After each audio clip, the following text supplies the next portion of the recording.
વૃક્તૌ વાગર્થ પ્રતિપત્તયે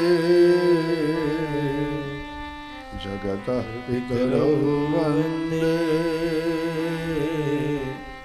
પાર્વતી પરમેશ્વરૌ જગતઃ પિતરૌ વંદે પાર્વતી પરમેશ્વરૌ. બોલો આદ્ય શક્તિ શ્રી અંબે માત કી જય. મહામાયા માત કી જય. શ્રી રામચંદ્ર ભગવાન કી જય. શ્રી કૃષ્ણચંદ્ર ભગવાન કી જય. સદગુરુ ભગવાન કી જય. સનાતન ધર્મ કી જય. ઓ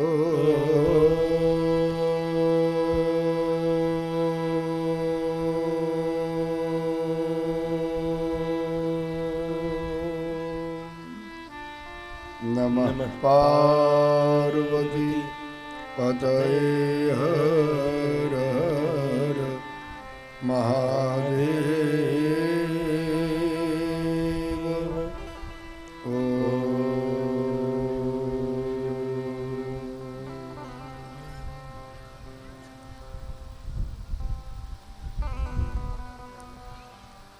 પરમાત્મા આનંદ કંદ સચ્ચિદાનંદ નંદનંદનના શ્રી ચરણોમાં વંદન.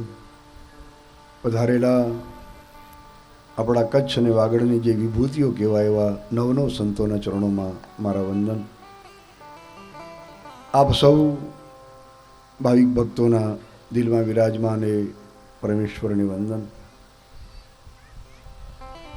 હરિની કૃપાથી નવ સંતોના સાનિધ્યમાં હમણાં આપણે ભચાઉ ગુરુકુળના મહંત શ્રી સ્વામીજી કૃષ્ણાનંદજી બાપુના હાથે દીપ પ્રાગટ્ય કર્યું. તમામ સંતોની હાજરીમાં બસ સંતોના હાથે દીપ પ્રાગટ્ય થયું અને કેટલા બધા પ્રારંભમાં જ સંતો પધાર્યા. આપણું સદભાગ્ય છે, આ સૌભાગ્ય કહેવાય કે આટલા બધા સંતોના એક સાથે દર્શન મળે. આ બધી આપણી કચ્છ વાગડની વિભૂતિઓ કહેવાય. તો પહેલે જ દિવસે નવ સંખ્યામાં સંતો આપણી સામે મોજૂદ છે. સાધુનામ દર્શનમ પુણ્યમ તીર્થભૂતાહી સાધવ. સાધુ સંતોના દર્શનથી માણસને ઘણું પુણ્ય મળે છે અને આજ બધા સંતો તીર્થ સ્વરૂપ ગણાય છે. તીર્થભૂતાહી સાધવ કાલે ફલંતી તીર્થાની પણ સદ્ય સાધુ સમાગમ. તીર્થમાં કદાચ તમે જઈને નિવાસ કરો, રોજ સ્નાન કરો, દાન કરો, ધ્યાન કરો, પણ એ તીર્થો અમુક સમય પછી તમને ફળ આપે. પણ આ સાધુ સંતોના દર્શન તો સદ્ય સાધુ સમાગમ, તરત જ તમને એનું પુણ્ય ફળ મળે. આવા સંતોને વંદન મારા. મારું પણ સૌભાગ્ય છે કે આ રીતે સતત આખો ચૈત્ર મહિનો હરિમય કૃષ્ણમય બની રહ્યો.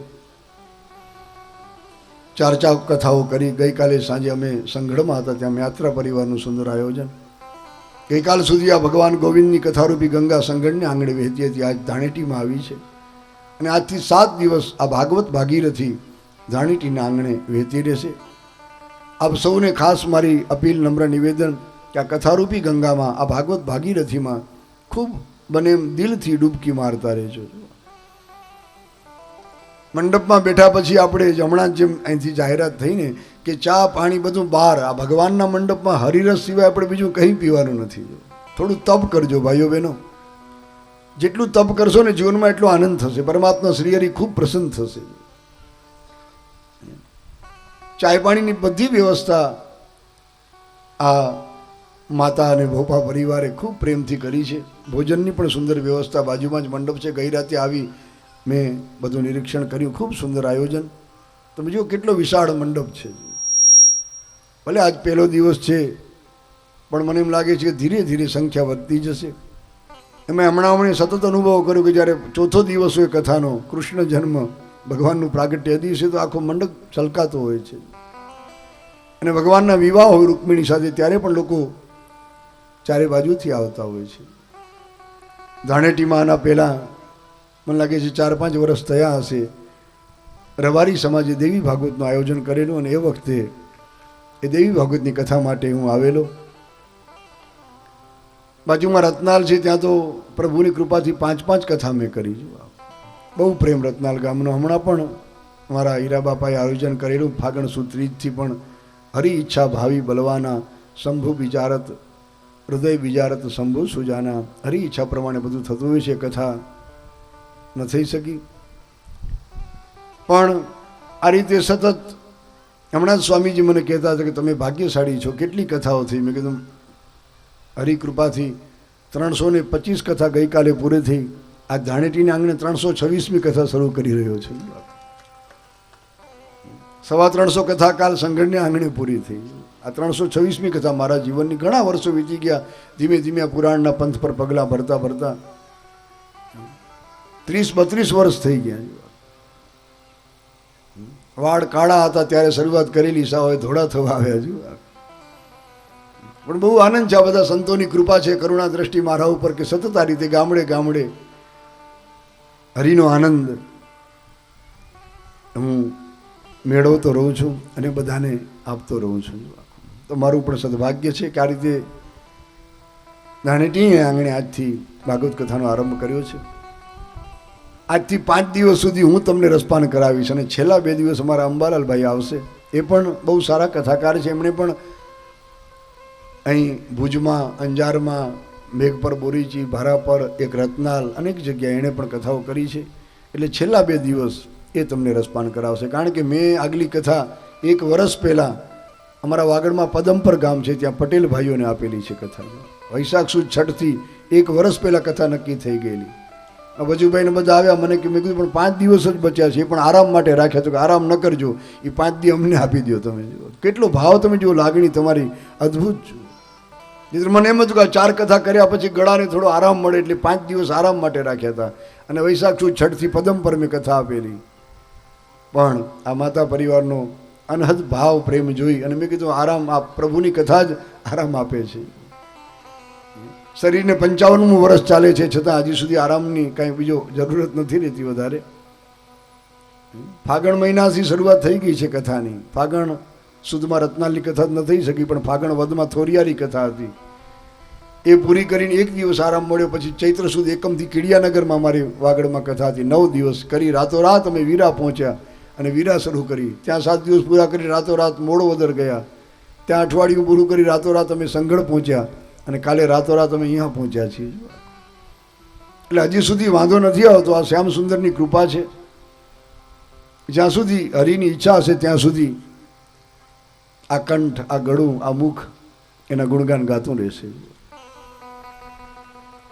તો આપ પણ સૌ ખૂબ બળભાગી છો કે આ માતા પરિવારે ખૂબ સુંદર આયોજન, પોતાના જે વડીલો જે અહીંથી વિદાય થયા, કેટલા બધા ફોટા અહીં રાખ્યા. તમે જો પત્રિકામાં પણ ઘણા નામ મેં વાંચ્યા, અહીં પણ કેટલા બધા ફોટાઓ છે તમારી નજર સમક્ષ.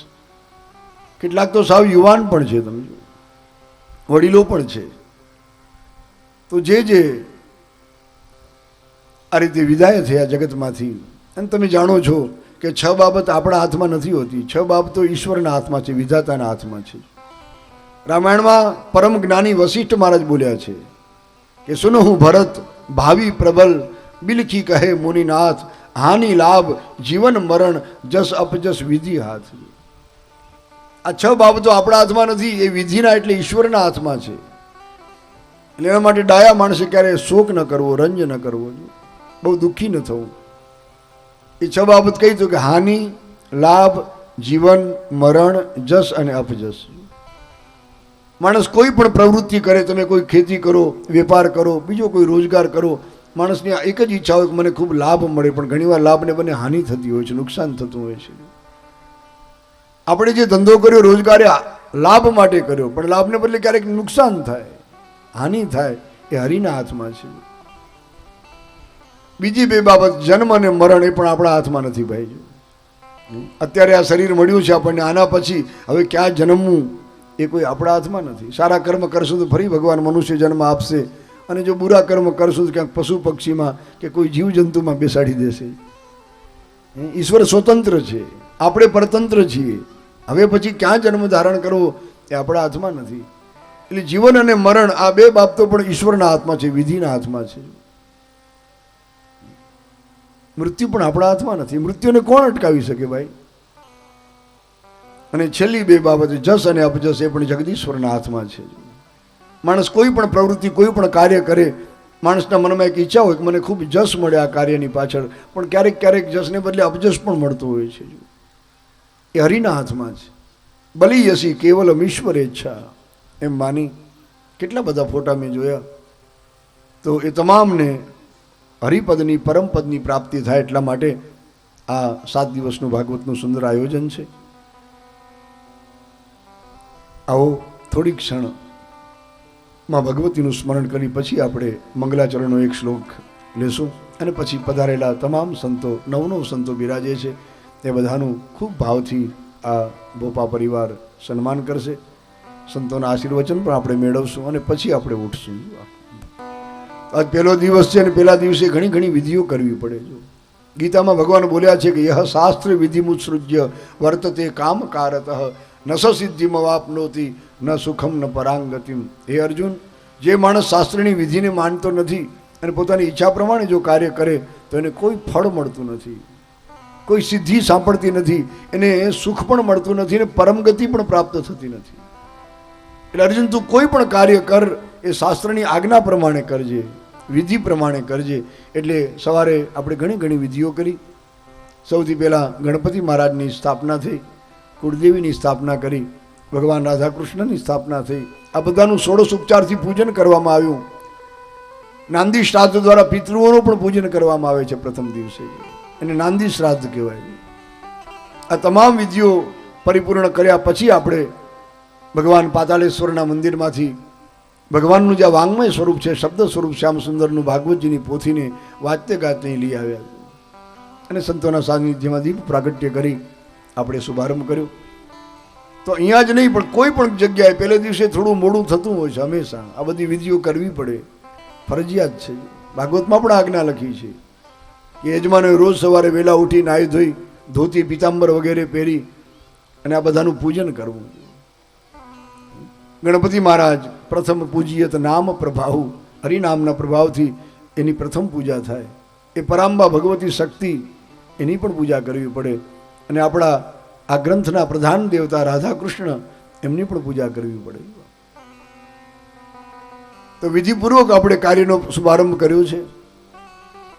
તો થોડી ક્ષણ માનું થોડું સ્મરણ કરશું અને પછી માધવની કથાનું મંગલાચરણ કરી અને સંતોનું સ્વાગત કરશું.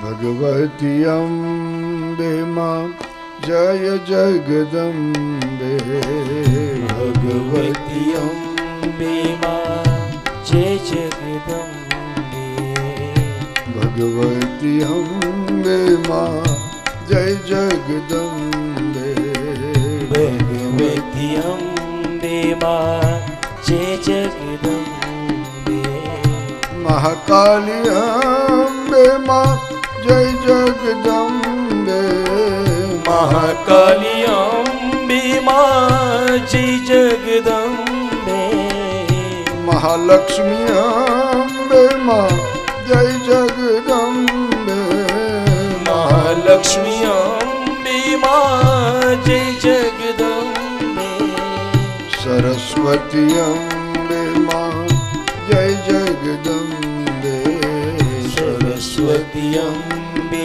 માં જય જગદંબે, ભગવતી અંબે માં જય જગદંબે, ભગવતી અંબે માં જય જગદંબે, ભગવતી અંબે માં જય જગદંબે, ભગવતી અંબે માં જય જગદંબે, બ્રહ્માણી અંબે માં જય જગદંબે, બ્રહ્માણી અંબે માં જય જગદંબે નારાયણી અંબે માં જય જગદંબે નારાયણી અંબે માં જય જગદંબે રુદ્રાણી અંબે માં જય જગદંબે રુદ્રાણી અંબે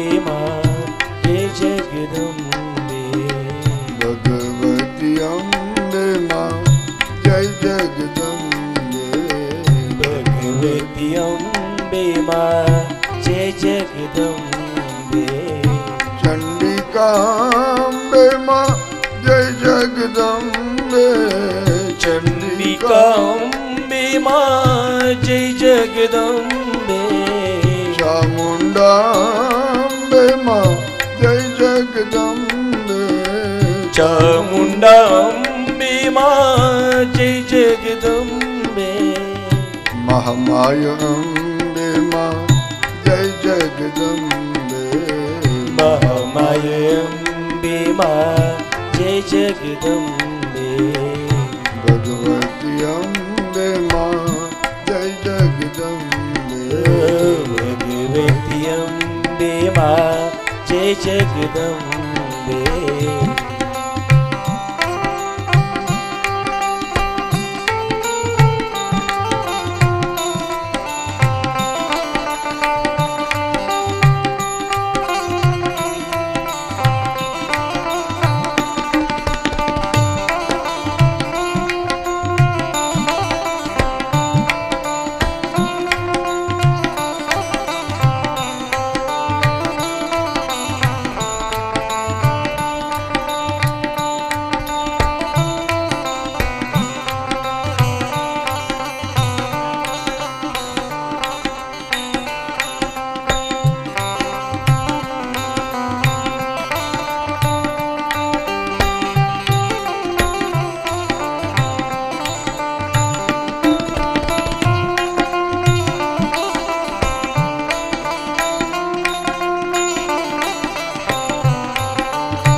સીતાજી અંબે માં જય જગદંબે સીતાજી અંબે માં જય જગદંબે રાધાજી અંબે માં જય જગદંબે રાધાજી અંબે માં જય જગદંબે ગીતાજી અંબે માં જય જગદંબે ગીતાજી અંબે માં જય જગદંબે ભગવતી અંબે માં જય જગદંબે ભગવતી અંબે માં જય જગદંબે ગાયત્રી અંબે માં જય જગદંબે ગાયત્રી અંબે માં જય જગદંબે સાવિત્રી અંબે માં જય જગદંબે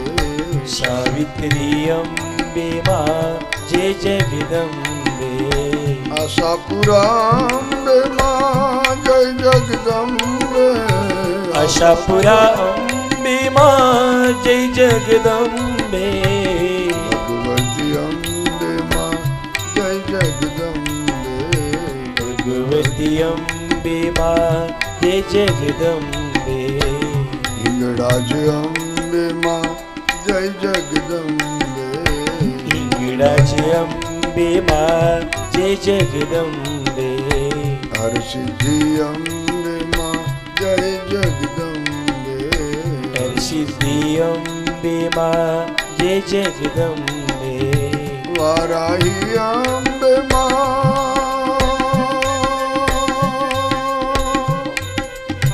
જય જગદંબે વારાહી અંબે માં જય જગદંબે ભગવતી અંબે માં જય જગદંબે ભગવતી અંબે માં જય જગદંબે ભગવતી અંબે ભગવતી અંબે માં જય જગદંબે. સ્વસ્તિ શ્રી ગણેશાય નમઃ. શ્રી સરસ્વત્यै નમઃ. શ્રી ગુરુભ્યો નમઃ. સચ્ચિદાનંદરૂપાય વિશ્વોત્પત્યાદિહેતવે તાપત્રય વિનાશાય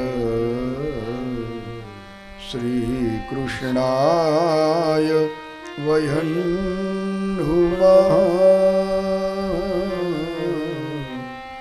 શ્રી કૃષ્ણાય વયં નુમઃ. યં પ્રવ્રજन्तमनुपेतमपेतकृत्यं દ્વૈપાયનો વિરહ કાતર આજુહાવ. પુત્રેતિ તન્મયતયા તરવોభిનેદુઃ तं સર્વભૂતહૃદયં મુનિમાનતોऽસ્મિ.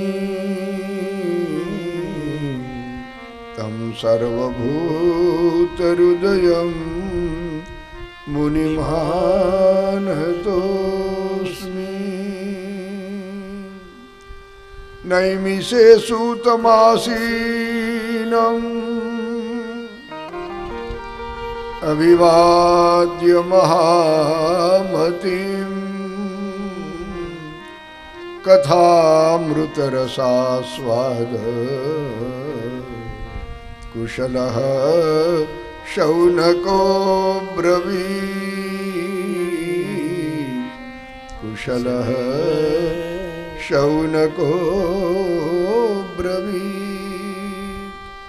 શૌનક ઉવાચ અજ્ઞાનધ્વાन्तવિધવાંસ કોટિસૂર્યસમપ્રભ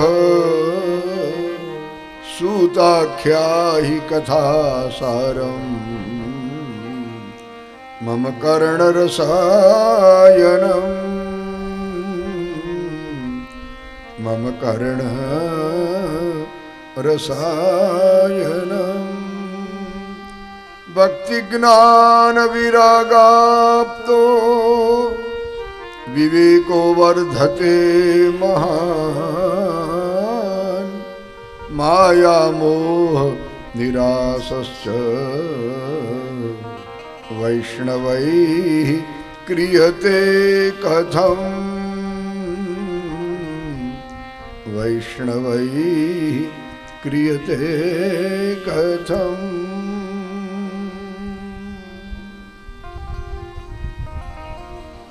ભગવાન બાલકૃષ્ણની આ કથા અતિ મધુર છે. એની મીઠાશને આપણે બધાએ ખૂબ હૃદયથી અઠવાડિયા સુધી માણવાની છે. પ્રારંભમાં ભાગવતનું મહાત્મ્ય બતાવ્યું છે. મહાત્મ્યનો અર્થ મહિમા થાય છે કે આ ગ્રંથ, આ શાસ્ત્ર, આ સંહિતા, એનો મહિમા કેવો છે. ભાગવતનો મહિમા ભાગવતે પોતે નથી ગાયો, પણ એક પદ્મપુરાણ નામનું 18 પુરાણમાં જે પદ્મપુરાણ છે એમાંથી આ મહાત્મ્યના 6 અધ્યાય લેવામાં આવ્યા છે. માણસ પોતે જ પોતાના વખાણ કરે તો એ બરાબર ન ગણાય. હું મારા વખાણ કરું અથવા તમે તમારા વખાણ કરો કે હું આમ છું, હું તેમ છું, તો યોગ્ય નહીં. હા, આપણને ઓળખનાર, આપણને સમજનાર, આપણને પીછાણનાર, આપણી નજીક આવનાર એ કદાચ 2 શબ્દ કહે તો ઠીક છે, પણ પોતાના મુખેથી પોતાના વખાણ ક્યારેય ન કરાય. એ ગુણ નથી, એ અવગુણ ગણાયો છે. ભર્તૃહરિ નીતિ શતકમાં લખે કે ઇન્દ્રોપી લઘુતામ યાતિ સ્વયં પ્રખ્યાપિતેર ગુણૈઃ. સ્વર્ગનો સ્વામી ઇન્દ્ર પણ પોતાના મુખેથી પોતાના વખાણ કરે ને તો લઘુતામ યાતિ, એ ગુરુમાંથી લઘુ બની જાય. એની મહાનતા, એની શ્રેષ્ઠતા ઘટી જાય. એટલે જેમ બને એમ પોતાના મુખેથી પોતાના વખાણ ક્યારે ન કરીએ. ભાગવતજીનો જે આ મહિમા એ ભાગવતે પોતે નથી ગાયો, પણ પદ્મ પુરાણે ગાયો છે. 6 અધ્યાય એટલા માટે લખ્યા કારણ કે પરમાત્મા શ્રી હરિ એ ષડૈશ્વર્ય સંપન્ન કહેવાય છે. ભગવાન શબ્દનો અર્થ જ એ છે, ભગ એટલે ઐશ્વર્ય. ઐશ્વર્ય 6 પ્રકારના છે. 6 ઐશ્વર્ય જેની અંદર છે એને હરિ કહેવાય, એને ભગવાન કહેવાય. ભગમ અસ્ય અસ્તિતિ ભગવાન.